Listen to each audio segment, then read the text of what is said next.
Chers collègues, nous revenons maintenant sur le rôle que peut jouer la commande publique pour soutenir le tissu économique local et l'accompagnement dont peuvent bénéficier les entreprises, en particulier les PME, pour y accéder. À ce titre, les chambres consulaires ont un rôle essentiel à jouer.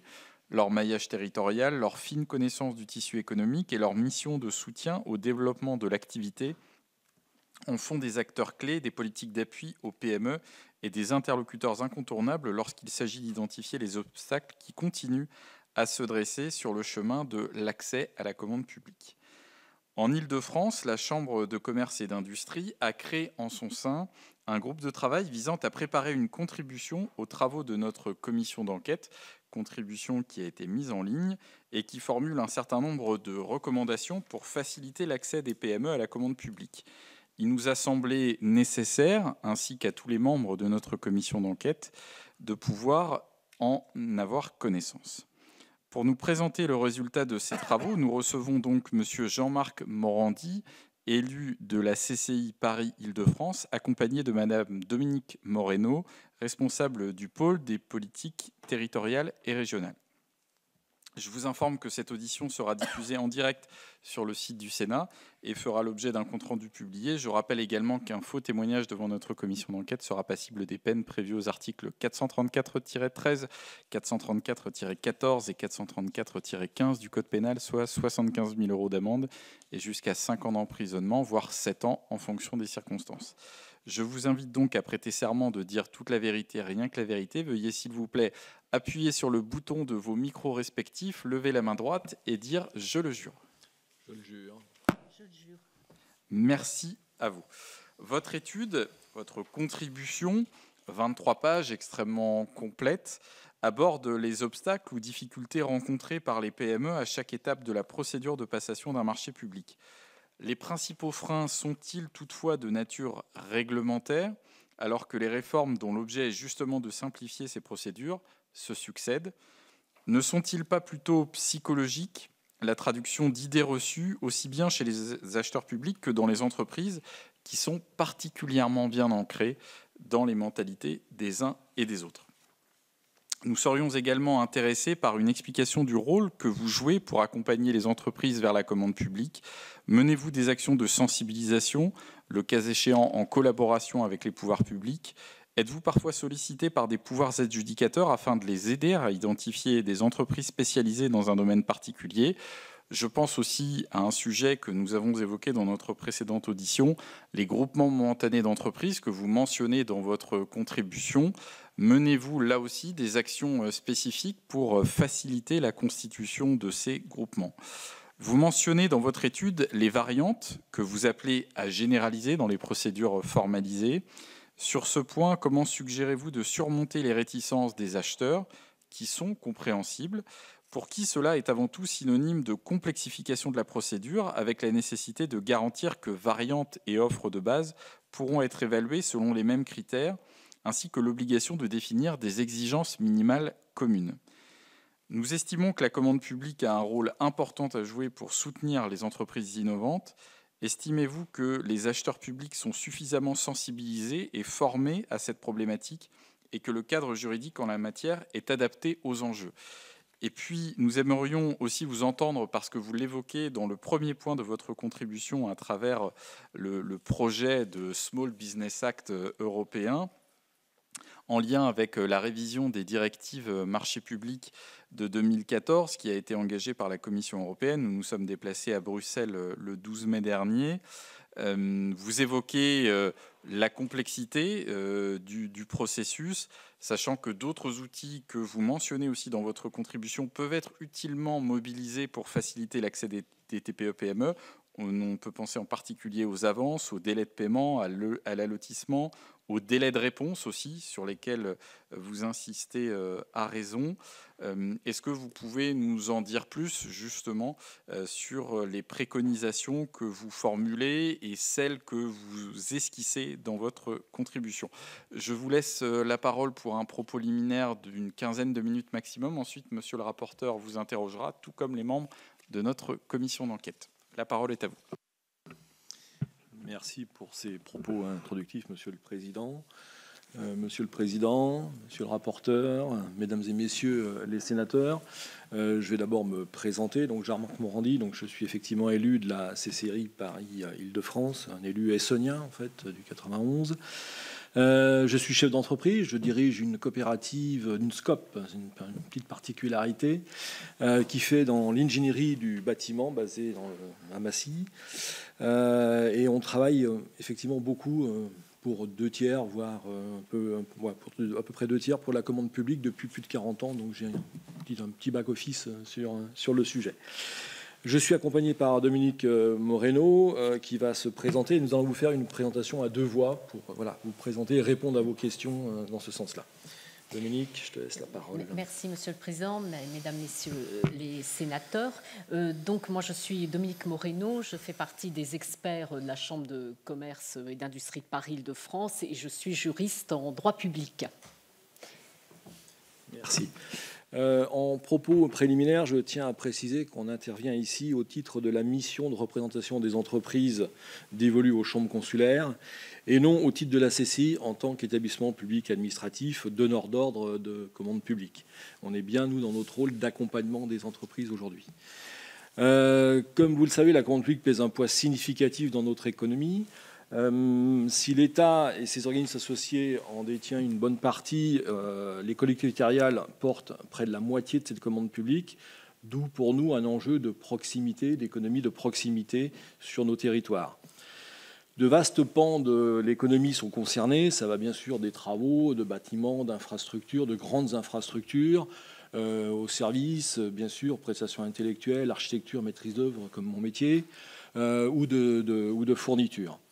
La commande publique crée donc de réelles opportunités d'affaires pour les entreprises, parmi lesquelles les PME, et d'un effet un peu moindre les TPE. Mais une TPE a l'idée de devenir une PME, donc il faut aussi qu'on s'occupe de nos petites entreprises. Les PME peuvent y trouver une raison d'être et l'occasion d'y faire valoir leur savoir, leur métier, leurs compétences, leur savoir-faire et aussi leur capacité d'innovation, parce qu'on a quand même des PME sur nos territoires qui sont très riches en capacité d'innovation.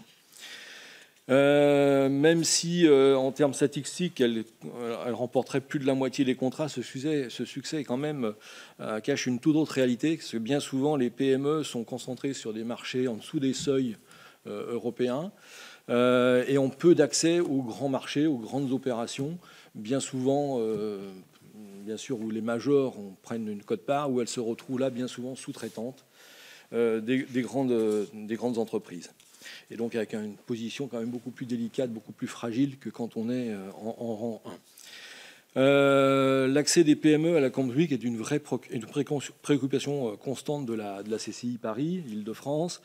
Votre commission d'enquête est donc l'occasion de mettre en avant leur atout, mais aussi la difficulté qu'on rencontre avec nos entreprises. Et on va vous suggérer, bien sûr, quelques moyens d'y remédier. On va répondre, bien sûr, à vos interrogations et vos questions. Donc, nous avons transmis notre rapport en date du 24 avril dernier, développant nos constats issus des remontées de nos entreprises et de nos territoires, et aussi de fédérations professionnelles qu'on a pu interroger au travers des élus qui siègent à mes côtés à la CCI de Paris. Notre contribution va s'articuler autour des 3 temps forts d'un marché public, bien sûr sa passation, son attribution et son exécution. Mais avant de développer ces points, je vais laisser justement Dominique Moreno répondre à une de vos premières questions sur le Small Business Act européen et comment on le voit, nous, de notre point de vue de chambre consulaire. Oui, alors on note effectivement le lancement de la révision des directives et on pense que c'est vraiment l'occasion de faire valoir un Business Act européen, sachant qu'on pense aussi que ce n'est pas non plus la panacée pour les PME parce que ce n'est pas si facile à mettre en place. Réserver une part de la commande publique aux PME, d'abord, quelle part? Il y a 27 pays. Est-ce qu'on peut fixer une part uniforme pour tous les pays de l'Union européenne? Quelle marge de manœuvre on laisse à chaque État? Et puis aussi, c'est très distinct selon les secteurs. Par exemple, on peut parler, admettons, 20%, mais déjà, par exemple, dans le bâtiment ou les travaux publics, on est parfois au-delà. Donc, comment trouver la juste part de ce Small Business Act, c'est quand même déjà une forte interrogation. Et c'est vrai que quand on a interrogé les fédérations professionnelles, elles ont toutes eu cette réaction. Mais comment on évalue la part à réserver aux PME? C'est pour ça qu'on s'est plus attelé à aller vers des mesures beaucoup plus concrètes, parce que comme vous l'avez dit au début, monsieur le sénateur, les PME ont souvent des craintes face à la commande publique. Il y a une sorte d'appréhension.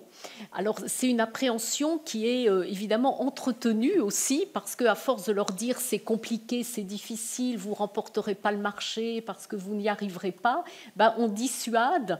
Et c'est vrai qu'on ne va pas en faveur de permettre aux PME de se lancer dans la commande publique. Alors, c'est vrai qu'il y a quand même des choses à réfléchir. Il ne faut pas s'y lancer à la légère. Ça demande une réflexion. Souvent, dans une petite structure, ça va être le chef d'entreprise seul ou un de ses collaborateurs qui va monter les dossiers. Donc, c'est une charge importante pour lui.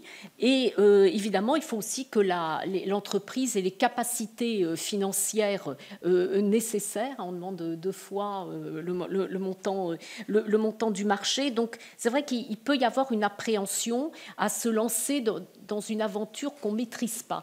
Alors, nous, on essaye, quand on contacte les PME, et quand même aussi de les rassurer, parce que c'est sûr que c'est compliqué, mais ça s'est quand même beaucoup simplifié. Et il faut quand même reconnaître que le législateur, le pouvoir réglementaire, il y a eu beaucoup de simplifications quand même depuis les directives. D'ailleurs, on voit avec actuellement le projet de loi de simplification de la vie économique qui continue à simplifier. Donc, il y a quand même un mouvement de simplification qui est important. Et ça, c'est aussi un moyen de les convaincre, de dépasser cette appréhension. Et souvent, cette appréhension, elle peut être aussi dépassée par la proximité, comme vous le disiez, Monsieur Morandi, c'est-à-dire que on va plus facilement vers un appel à candidature qui est lancé par la commune, parce que souvent les entreprises ont un lien très, très fort avec leur collectivité territoriale ou leur intercommunalité. Elles connaissent toutes les communes de l'intercommunalité, donc on va plus vers cette proximité. On y reviendra peut-être au moment des critères. Merci Dominique. Je vais reprendre donc notre constat et nos préconisations autour de nos 3 actes, en commençant par le premier sur la partie des procédures de passation. Et bien sûr, le premier item qui est important pour tous, je pense, c'est l'adaptation des seuils des marchés. Sans mise en concurrence, le seuil actuellement du marché de gré à gré, les marchés de fourniture, sont à 40 000 € et à 100 000 € pour les travaux. Ce qui serait important pour nous, et on en est franchement ardents défendeurs, c'est de pérenniser ce seuil à 100 000 € pour les travaux. Ensuite, au niveau des marchés innovants, pareil, il y a un seuil actuellement à 100 000 € qui a été porté à 300 000 € lors d'un décret, via un décret du 30 décembre 2024, uniquement pour le secteur de la défense. Et là, nous, on a une préconisation qu'on pourrait éventuellement porter également ce seuil pour des marchés de travaux innovants, et notamment favoriser les travaux de transition énergétique qui souffrent, qui ont besoin d'un élan, et d'un nouvel élan. Ça pourrait être une option. Et donc, Dominique a déjà évoqué le sujet de la projet de loi simplification. Moi, je rajouterais juste une chose par mon expérience, c'est qu'en fait, on a une multitude de seuils. Il y a un moment où on ne comprend plus, l'entreprise qui veut s'attaquer à un marché, faire son premier marché, c'est compliqué. Collectivité, État, on a des choses différentes, on a différents niveaux. Et donc, on milite fermement pour une unification de ces différents seuils et de simplification, bien sûr, au niveau de ces seuils. D'ailleurs, c'est l'occasion, puisqu'on lance la révision des directives, de peut-être réfléchir sur les seuils européens, pas simplement les actualiser tous les 2 ans, mais voir si on ne peut pas effectivement les simplifier, les uniformiser. Pourquoi il y a un seuil spécifique pour les fournitures État, un autre pour les fournitures collectivités territoriales? Est-ce qu'on ne pourrait pas unifier ces seuils pour permettre d'avoir une meilleure visibilité. C'est peut-être l'occasion là de réfléchir justement à de nouveaux seuils, à des seuils rénovés et plus adaptés à l'économie. Alors le projet de loi, la simplification va assez loin, notamment pour les marchés innovants où on ferait du gré à gré en dessous des seuils européens. Donc c'est peut-être aussi l'occasion de réfléchir à ces seuils européens qui sont difficilement appréhendables. En plus, se mêle là-dessus un autre seuil qui est le seuil de 90 000 € pour la publicité européenne. Donc, c'est pas facile pour une PME où le chef d'entreprise est tout seul dans son bureau le soir et il veut remplir un dossier de marché public de comprendre quelque chose. C'est vraiment très, très difficile. Sur le deuxième point, on est plutôt à aider les entreprises à se porter plus facilement candidates. Et donc là, sur la notion de sourçage, qui est reconnue dans le droit européen, préalablement au lancement des procédures, mais qui est donc pour nous, à nos yeux, un procédé gagnant-gagnant, mais qui finalement est très peu utilisé par les donneurs d'ordre, voire pratiquement pas. Certains donneurs d'ordre, comme les régions ou les grandes collectivités, font effectivement, quelques fois dans l'année, une espèce de présentation de leurs projets à venir, des consultations à venir, etc. Mais je pense qu'il faudrait pouvoir aller un peu plus loin dans ce sourcing, c'est-à-dire qu'à la fois détecter les marchés à venir, mais aussi au sein de ces marchés, les critères, les risques potentiels, pour qu'une entreprise puisse se dire celui-là peut m'intéresser, donc je m'y attelle, je m'y intéresse. Mais également, ça va aussi dans l'autre sens, c'est-à-dire qu'il faudrait aussi qu'on ait moyen de présenter les savoir-faire de nos PME et de nos TPE sur nos territoires à nos collectivités, pour que les collectivités se rendent compte, il y a des gens qui pourraient répondre à mes consultations et qui ne le font pas parce que pas connus, quoi. Et donc ça ferait partie de nos préconisations. On a travaillé, on a mis en place au niveau de la CCI de Paris Île-de-France, CCI Business. Je vais laisser Dominique le détailler. Ça a bien fonctionné pendant la partie JOP. Ça s'essouffle un peu plus, mais c'était quand même un premier effet de dire, on collecte les infos, on les présente à nos entreprises en passant par nos fédérations. Et je pense que ça pourrait être une idée à dupliquer ailleurs. Alors, c'est vrai que ça a bien marché au moment des JO. Il y a aussi d'autres techniques. C'est par exemple, on a beaucoup dans les CCI de ce qu'on appelle des réseaux d'entreprises, des clubs d'entreprises. Donc, ça peut être l'occasion justement d'organiser un peu des speed dating entre des donneurs d'ordre et des PME. Et puis, on a également tout un aspect, vous parliez tout à l'heure de sensibilisation, d'explication qu'on a à l'égard de nos entreprises par des réunions où on leur explique ce que c'est que la commande publique, comment ça fonctionne. Et par exemple, on a fait beaucoup d'actions au moment du Covid, où d'un coup, par exemple, les chantiers se sont arrêtés. Il y a eu toutes ces ordonnances spéciales qui sont sorties fin mars 2020, qui ont un peu assoupli pour permettre que justement il n'y ait pas de faillite due à cette période très difficile. Et ça, on avait donc sur notre plateforme Inforeg, qui est une plateforme un service d'information en fait qui délivre des informations juridiques principalement. On avait des fiches qui pouvaient être téléchargées. Alors par exemple sur les acomptes, sur les avances, sur les arrêts de chantier. Donc on a fait tout ce travail pédagogique et on continue aussi à le faire au rythme des réformes. Merci Dominique. Pour en finir sur cet item, on milite bien sûr pour une plateforme générale et gratuite réunissant l'ensemble des services des initiatives des marchés de l'État et des collectivités.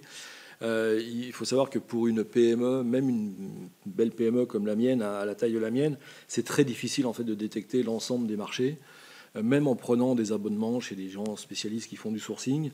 Certains appels d'offres passent à travers les mailles, et ça serait vraiment un plus si on arrivait à centraliser toute cette diversité. C'est pas un sujet extrêmement facile, mais on milite dans ce sens-là.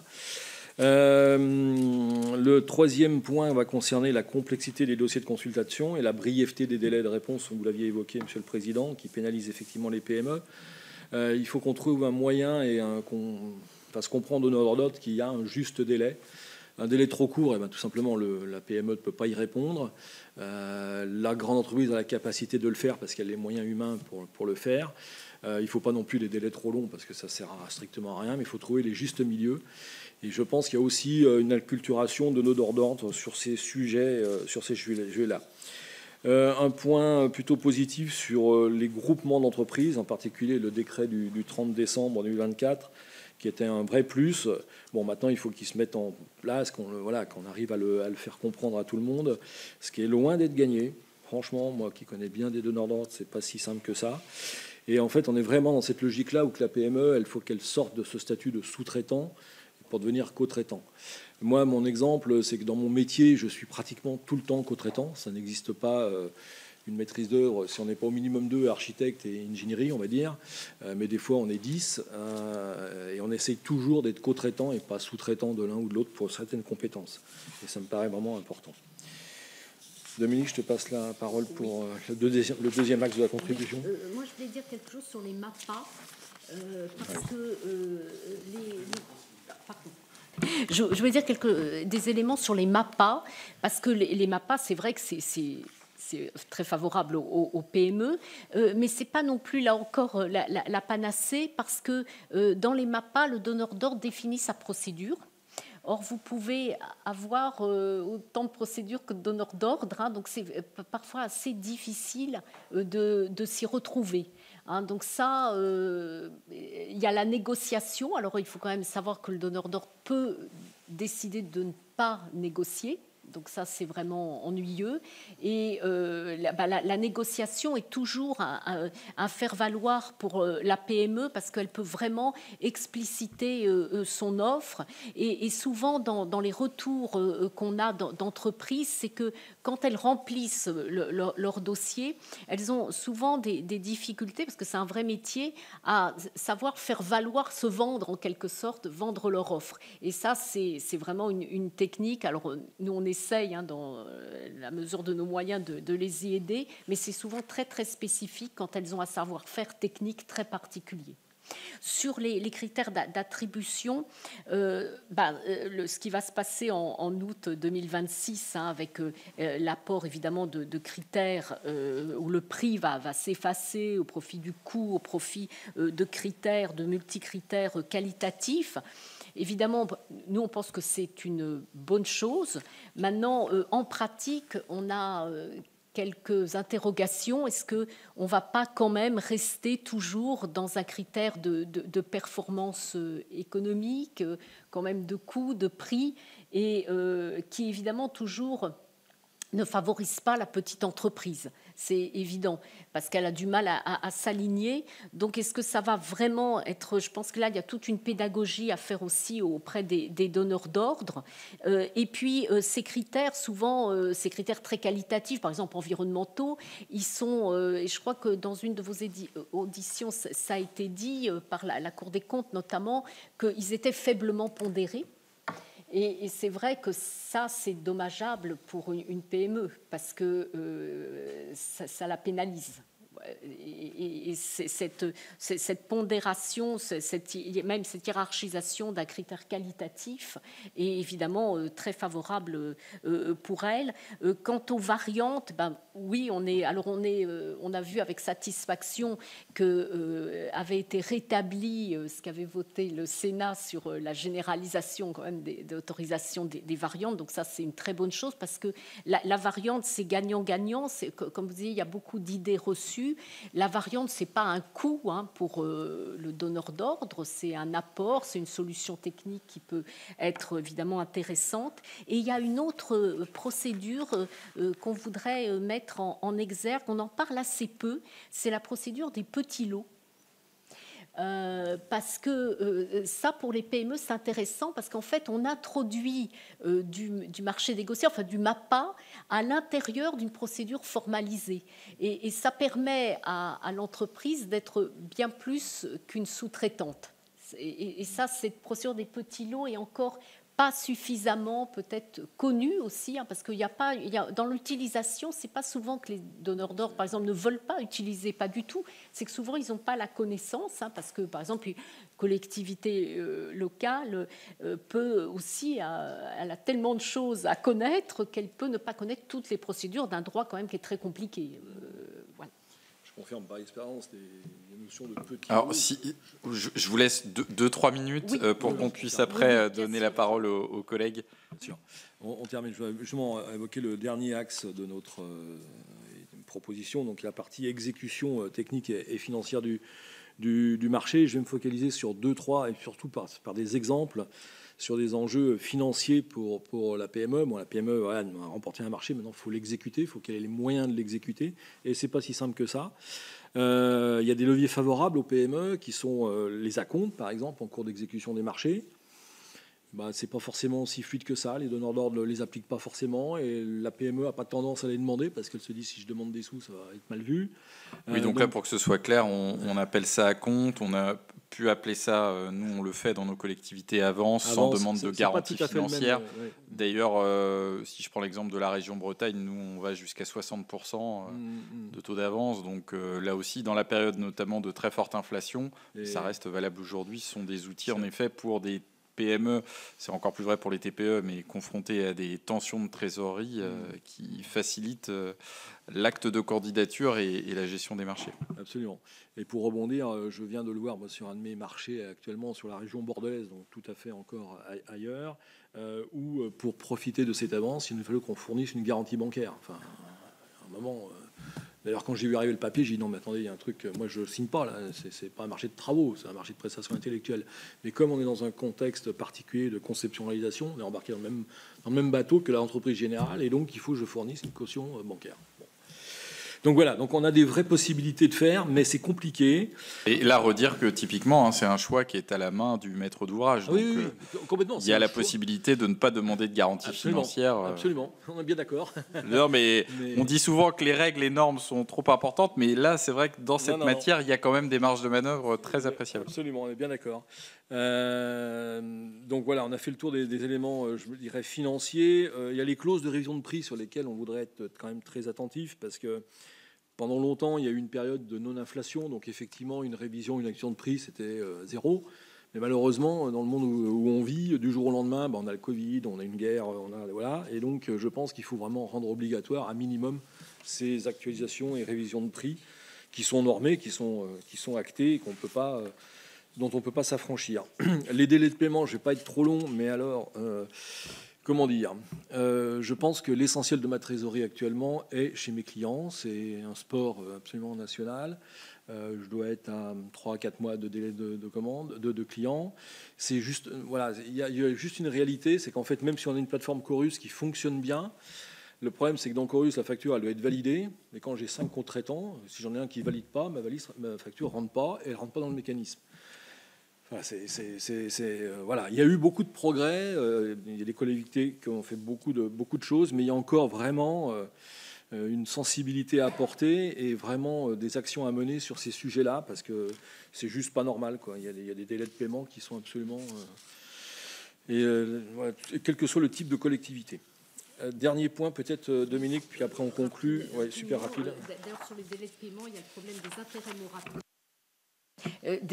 Sur les délais de paiement, il y a le problème des intérêts moratoires qui en principe sont de droit, mais que souvent il faut demander, que l'entreprise doit demander. Le dernier point, mais on en reparlera peut-être tout à l'heure, c'était tout ce qui est en fait les possibilités d'indemnisation. Parce que ça, c'est vraiment quand même un très gros souci. Par exemple, il y a le souci des retards de chantier, où il faut prouver la faute caractérisée du maître d'ouvrage pour que l'entreprise puisse être indemnisée si ce n'est pas de son fait. Or, souvent, on ne peut pas prouver cette faute caractérisée parce que ce n'est pas le maître d'ouvrage qui est responsable du retard de chantier, mais par exemple, ça peut être le maître d'œuvre qui est défaillant. Donc, c'est impossible, en fait, à établir la preuve, parce que le maître d'ouvrage n'a pas commis de faute, donc on ne peut pas établir la preuve.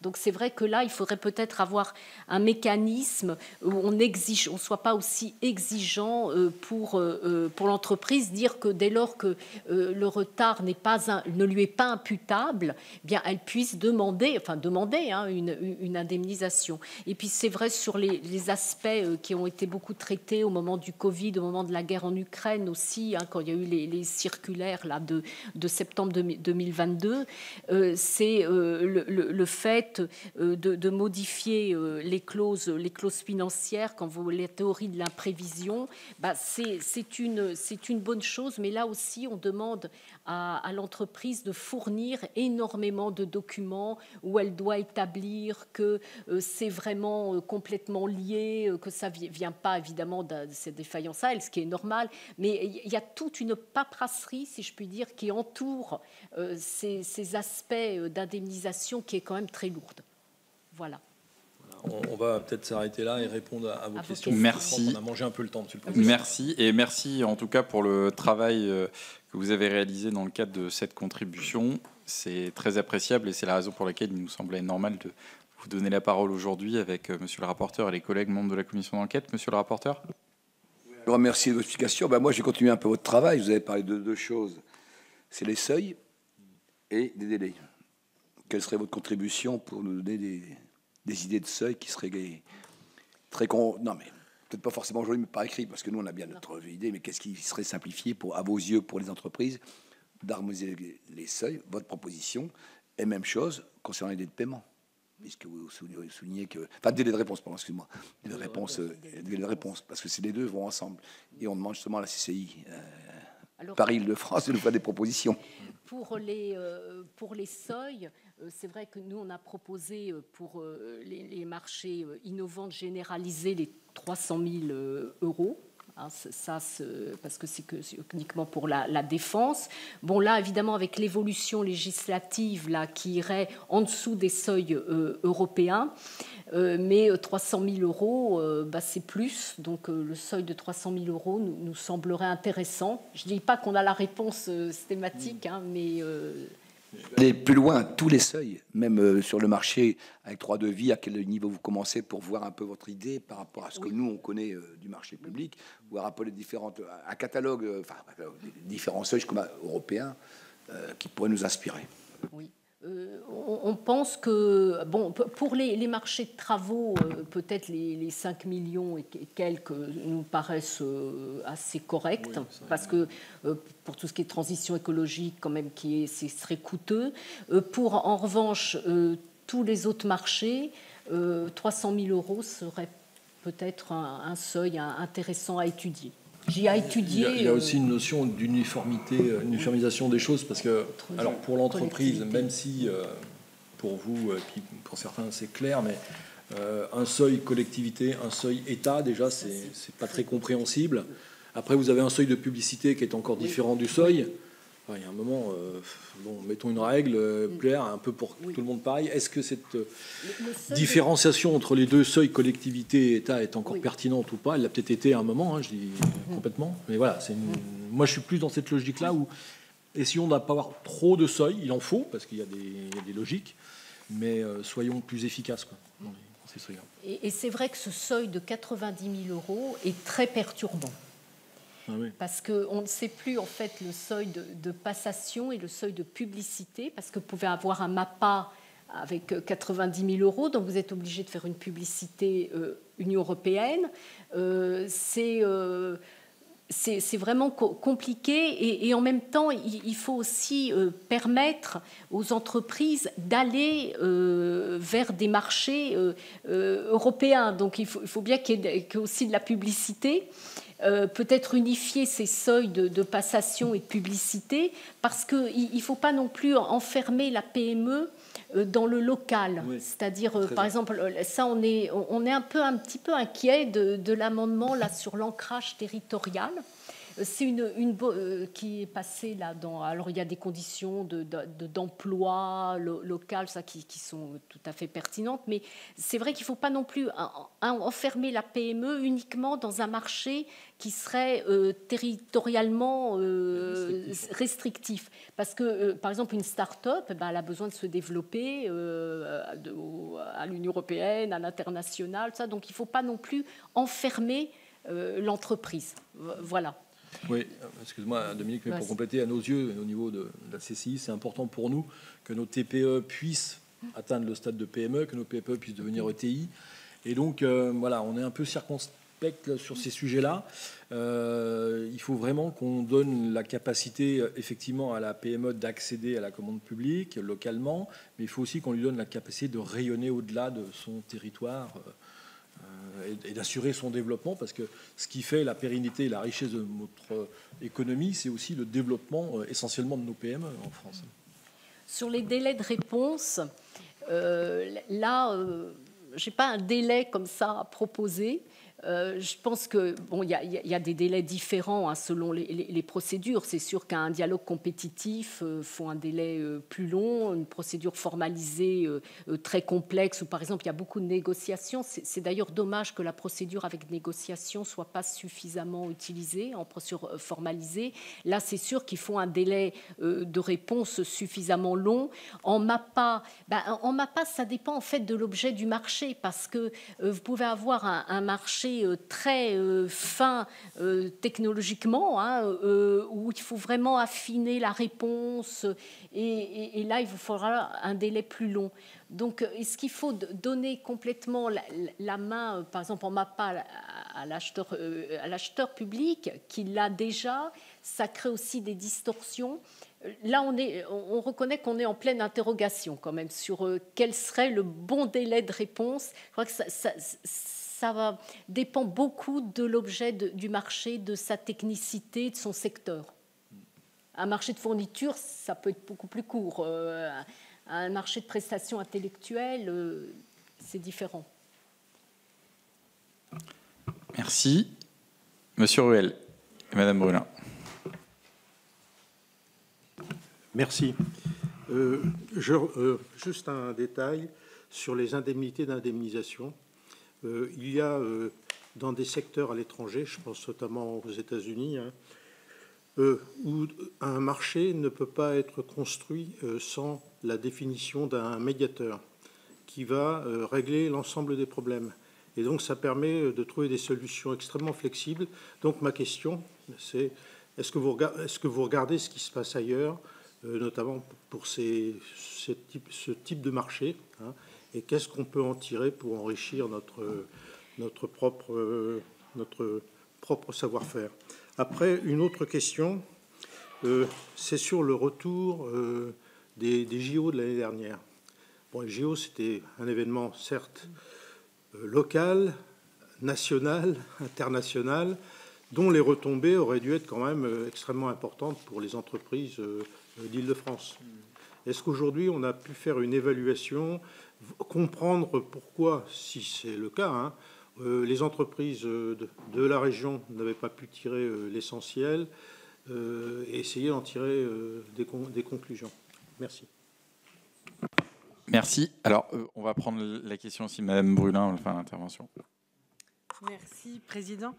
Est-ce que les changements institutionnels qu'on a pu connaître avec les lois NOTRe ou MAPTAM, qui ont contribué à un agrandissement des régions, des intercommunalités, des métropoles, où on peut faire le parallèle aussi avec le secteur hospitalier, avec des groupements hospitaliers de territoire, ont eu une incidence sur l'accès des PME au marché, puisqu'évidemment, plus ces collectivités ou ces groupements de collectivités sont importants, plus les marchés en conséquence sont importants, ce qui peut-être rend les choses plus compliquées. Et puis, deuxième question, vous avez évidemment évoqué le déséquilibre qu'il y a dans la réponse aux marchés les plus importants entre les majors et les PME.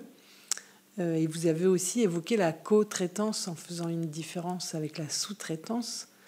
Est-ce qu'on pourrait imaginer, et dans quelles conditions, qu'il y ait une part de co-traitance qui soit sollicitée de la part des majors qui s'engageraient dans la réponse à un marché? Comment pourrait-on formaliser ça? Est-ce que ça aurait eu du sens? Et est-ce que ça pourrait être une réponse à ce déséquilibre qu'on connaît aujourd'hui? Merci. Madame Moreno. Oui, en appuyant bien sur le bouton.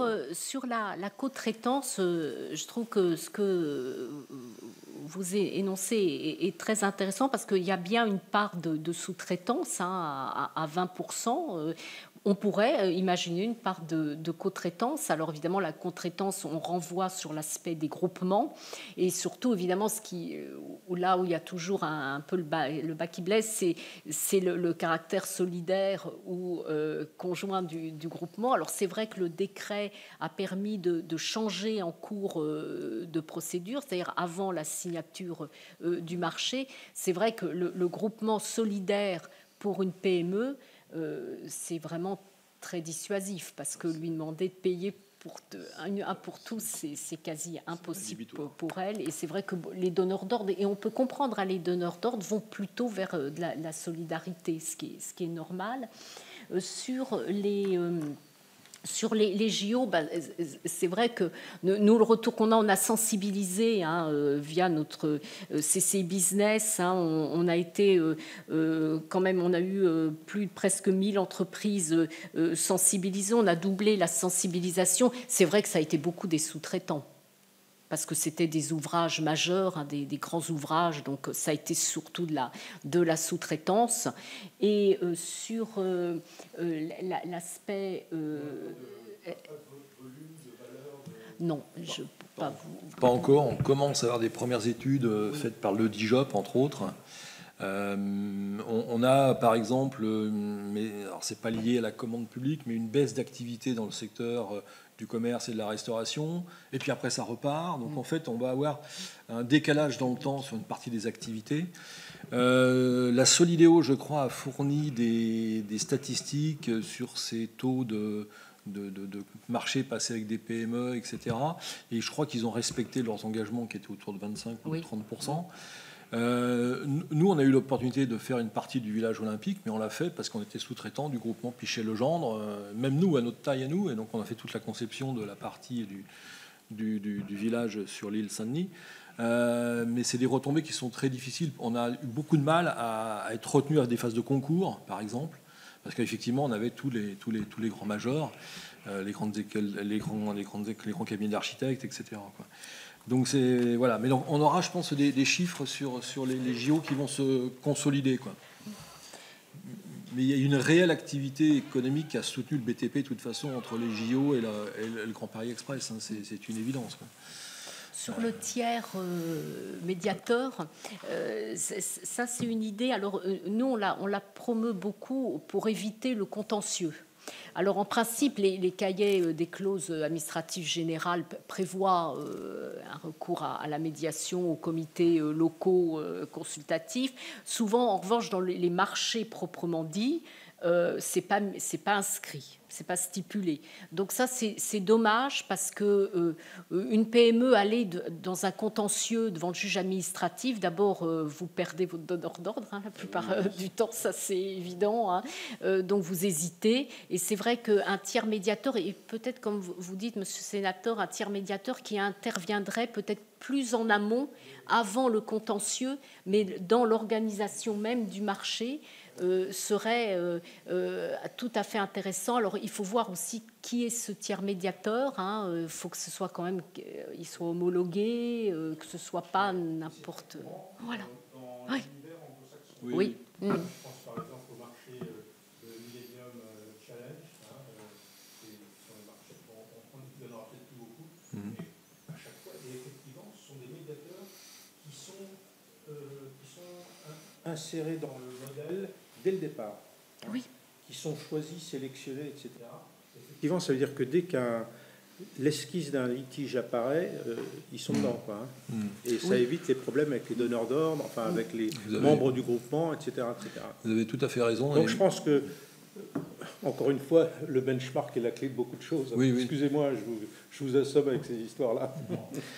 Mais c'est un retour qui est intéressant parce qu'effectivement, quand on n'a pas la culture à ce genre de médiation dans nos marchés. Alors, je vais marquer à des marchés BTP puisque c'est plus mon domaine. On a la culture du conflit. Enfin, non, mais on va être c'est à tout couteau tiré et c'est des négociations d'avenant qui vont durer des mois, des années. Des fois, on signe pas les DGD parce qu'on n'a pas eu l'avenant. Et ça, c'est vraiment, je pense, une bonne solution. et qui serait effectivement, si on pouvait le mettre dans le contrat dès le départ, avec la possibilité d'une médiation, il y a des gens, ça me résoudrait 50% de mes litiges. Tous les majeurs du BTP, ils travaillent naturellement en Europe, je parle des majeurs français, bien sûr. aux États-Unis, etc. Ils connaissent tout ça, donc vous pouvez les interviewer et puis essayer de récupérer de l'info. Et ça éviterait aussi un problème ça éviterait, ça pourrait permettre d'éviter un problème dont on a parlé dans notre rapport, qu'on n'a pas encore évoqué, c'est toutes les dérogations au cahier des clauses générales, au CCAG travaux. Alors ça, c'est plus dans le domaine du BTP, mais c'est vrai que, et ça, les fédérations professionnelles, celles des travaux publics, on a à la Chambre de commerce le président de la fédération régionale des travaux publics, Monsieur Ramos, et c'est vrai qu'il a fait beaucoup remonter ça, cet abus de dérogation au CCAG. Alors, vous dérogez quand même à des choses qui touchent vraiment l'aspect réglementaire. Hein. Par exemple, le déplafonnement des pénalités, une suppression de procédures contradictoires, le non-respect du mécanisme de décompte général tacite. Enfin, il y a comme ça plein de choses qui touchent à du volet réglementaire et qui y dérogent. Et ça, la PME, elle est assez désarmée face à ce type de comportement. Et avoir quelqu'un qui, tout au long du marché, est un tiers qui organise, qui évite justement la dispute, éviterait peut-être ces dérives. Merci. Moi, je souhaitais simplement apporter deux petites précisions parce qu'on le voit bien depuis le début de nos auditions. Il y a cette fameuse ligne de crête, monsieur le rapporteur, sur laquelle nous devons avancer pour veiller aux intérêts des opérateurs économiques que vous contribuez à représenter, mais aux intérêts aussi des acheteurs publics. Et nous voyons bien le risque très rapidement qu'une simplification d'un versant entraîne de la complexification de l'autre côté et réciproquement.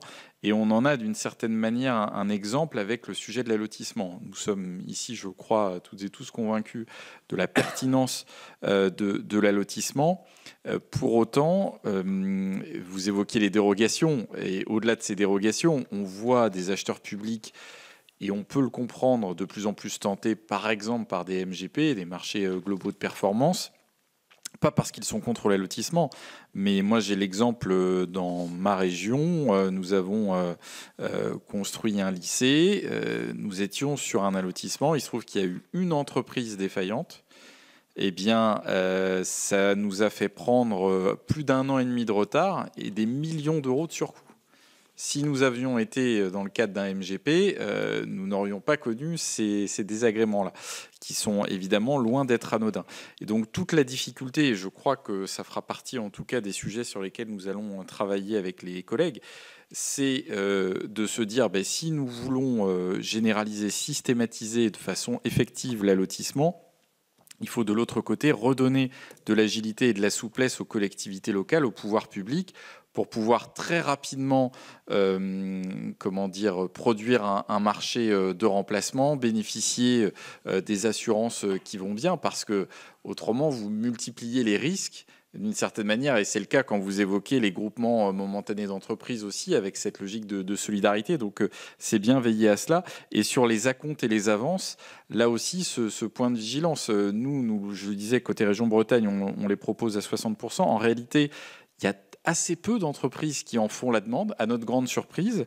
Et c'est vrai que nous, on a plutôt tendance à privilégier ce système-là parce qu'il a l'avantage aussi de la simplicité. Et sur les acomptes, si nous sommes par exemple dans une approche mensuelle, vous voyez, sur des marchés qui peuvent être assez longs, c'est de l'instruction, c'est de la mobilisation de services, et les collectivités, comme l'ensemble des pouvoirs publics, aujourd'hui, nous sommes confrontés aussi à des tensions sur les ressources humaines.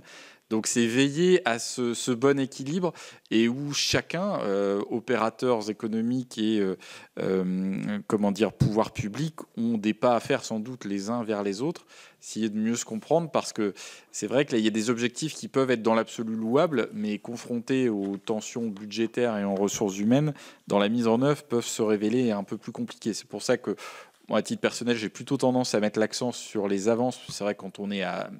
Nous, c'est un peu atypique, mais à 60%, je ne veux pas dire qu'il n'y a plus de sujet d'acompte après, mais malgré tout, vous levez une grande partie des réserves et c'est géré en une fois. Sur le plan administratif, c'est aussi plus simple.